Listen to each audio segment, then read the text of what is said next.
दोस्तों, बहुत बहुत स्वागत है आपका हमारे YouTube channel study with smartness में। आज के इस वीडियो में हम हिंदी के कुछ इंपॉर्टेंट क्वेश्चंस को देखेंगे। तो चलिए हम शुरू करते हैं। हमारा पहला क्वेश्चन है, ईया प्रत्यय से बना शब्द निम्न में से कौन सा है? अरियल, चतुराई, खटिया या पहुनाई? इसका राइट आंसर है खटिया।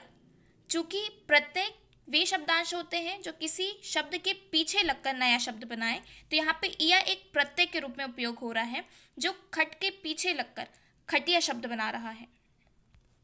नेक्स्ट क्वेश्चन है, ऋणात्मक का निम्न में से कौन सा सही विलोम है? धनात्मक, धनात्मका, धनात्मक या घनात्मक? इसका राइट आंसर है धनात्मक।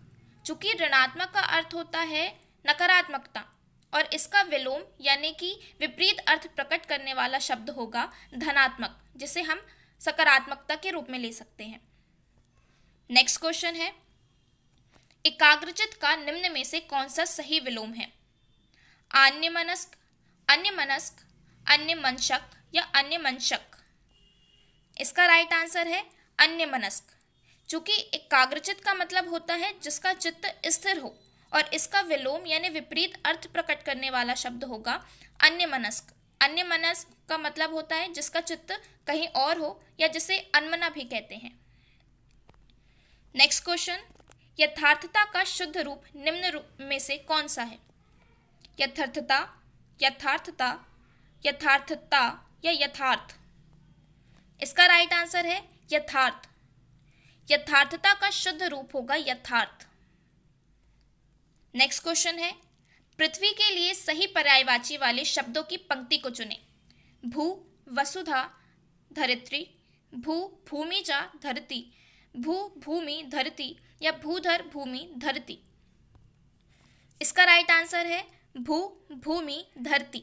चूंकि पर्यायवाची शब्द वे होते हैं जो एक शब्द के कई अर्थ प्रकट कर सकते हैं, मतलब एक ही शब्द को बताने के लिए और नए शब्द बता सकते हैं। तो यहाँ पे पृथ्वी को भू, भूमि और धरती भी कहा जाता है।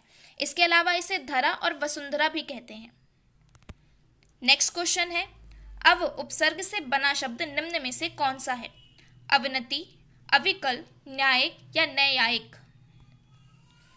इसका राइट आंसर है अवनति।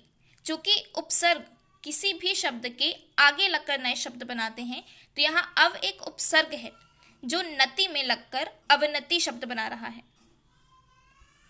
नेक्स्ट क्वेश्चन है, न्याय शास्त्र का ज्ञाता, इसके लिए एक शब्द निम्न में से कौन सा है?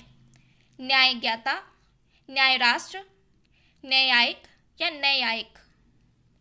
इसका राइट आंसर है न्यायिक।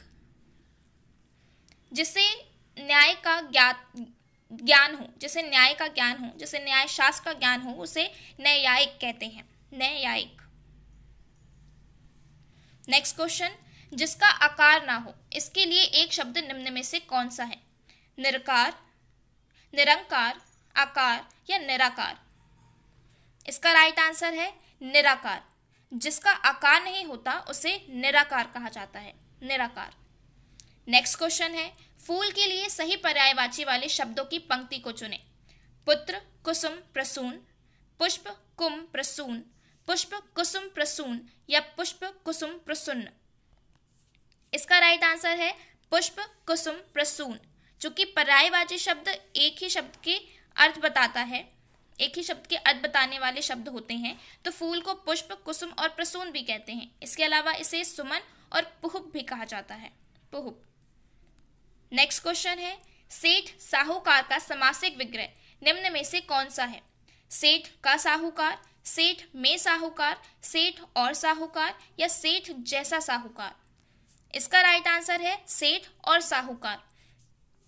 सेठ साहूकार एक द्वंद्व समास का उदाहरण है और द्वंद्व समास के समाहार समास में ये आता है। क्योंकि द्वंद्व समास में दोनों ही पद प्रधान होते हैं, तो यहाँ पे सेठ साहूकार एक द्वंद्व समास है जिसका समासिक विग्रह सेठ और साहूकार होगा। नेक्स्ट क्वेश्चन है, अक्ल का दुश्मन मुहावरे का अर्थ निम्न में से कौन सा है? कुव्यवस्था होना, मनोकामना पूर्ण होना, मूर्ख या बुद्धि नष्ट होना? इसका राइट आंसर है मूर्ख। अक्ल का दुश्मन मुहावरे का अर्थ होता है मूर्ख होना। इसका हम उदाहरण के तौर पर एक वाक्य ले सकते हैं कि राजेश से तुम कितने भी समझदारी की बातें कर लो, लेकिन वो तो अक्ल का दुश्मन ही है, यानी वो मूर्ख ही है। नेक्स्ट क्वेश्चन, तन मन धन का समासिक विग्रह निम्न में से कौन सा है? तन मन और धन, तन मन और खान, तन मान और धन, तान मान मन और धन। इसका राइट आंसर है तन मन और धन। ये भी द्वंद्व समास का उदाहरण है जिसमें सभी पद प्रधान हैं। इसका समासिक विग्रह तन मन और धन के रूप में होगा। नेक्स्ट क्वेश्चन है, उल्लास के लिए सही संधि विच्छेद को चुनें। उत्धन लस, उत्धन लास, उल्धन लस या उद्धन लस। इसका राइट आंसर है उत्धन लास। ये व्यंजन संधि का उदाहरण है। उल्लास एक व्यंजन संधि का उदाहरण है। यहाँ पर ता और ला मिलके लल बनाते हैं, तो यहाँ पे उत्धन लास उल्लास शब्द बनता है। नेक्स्ट क्वेश्चन है, चलत देखी जसुमती सुख पावे, ठुमकी ठुमकी पग धरती रेंगत, जननी देखी दिखावे। इसमें किस रस का उदाहरण है? वात्सल्य रस, शांत रस, श्रृंगार रस या रौद्र रस। तो ये वात्सल्य रस का उदाहरण है। चूंकि वात्सल्य रस में अपने से छोटों के प्रति प्रेम और उनके बचपन का उदाहरण होता है, वहाँ पे वात्सल्य की भावना प्रधान होती है, वहाँ पे वात्सल्य रस होता है। चूंकि यहाँ पर जसुमती श्री कृष्ण को ऐसे धीरे धीरे चलते और ठुमकते देखकर खुश हो रही हैं, तो यहाँ पे वात्सल्य रस प्रधान है।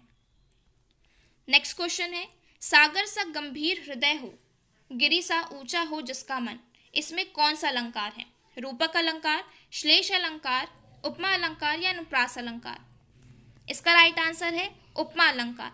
चूंकि उपमा अलंकार में किसी व्यक्ति या वस्तु की विशेषता दर्शाने के लिए किसी अन्य व्यक्ति या वस्तु से उसकी तुलना की जाती है, तो इसी तरीके से यहाँ पे हृदय की तुलना सागर से और मन की तुलना गिरि से की गई है। सागर सा गंभीर हृदय हो, गिरि सा ऊंचा हो जिसका मन, तो यहाँ पर उपमा अलंकार है।